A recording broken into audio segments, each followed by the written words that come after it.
Malnutrition refers to deficiencies, excesses, or imbalances in a person's intake of energy or nutrients, as well as the body's impaired ability to utilize these nutrients properly. According to a new report on the state of food security and nutrition, an estimated 172 million Nigerians, representing 78.7% of the population, cannot afford a healthy diet. This alarming figure is attributed to various factors, including limited access to nutritious food, poor dietary habits, terrorism, insecurity, internal displacement, low levels of education and awareness, as well as ongoing economic instability.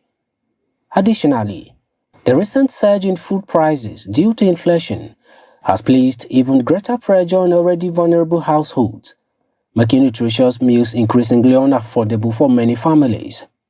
Children are particularly affected by malnutrition.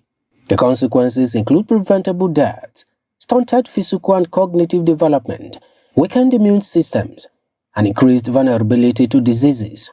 Experts link these outcomes to a combination of economic hardship, entrenched cultural norms and beliefs, and insufficient funding for nutrition-related initiatives.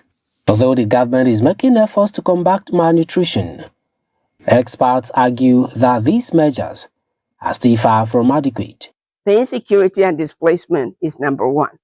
The inadequate food intake in those children, which relates to insecurity.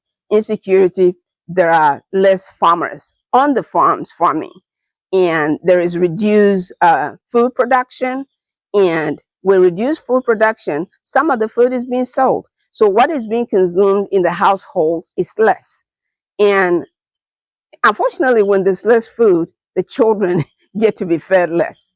Okay, so this is all related. There's some beliefs that said children should not eat eggs.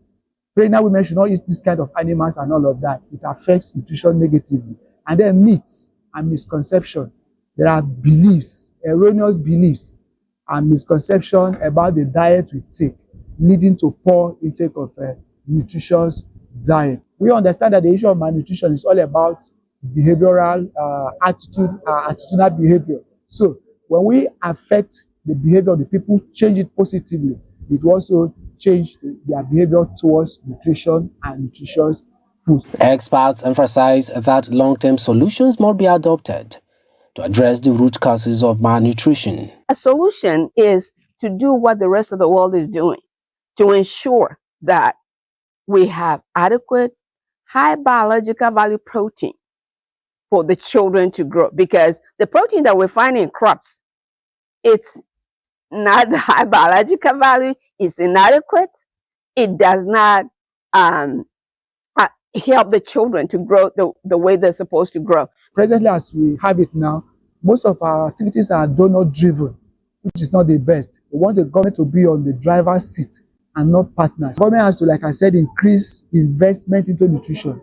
I want to employ the government to do what? To invest in nutrition. It will be wonderful. Like I said, funding can never ever be enough because the tax ahead of us as far as malnutrition is concerned is enormous.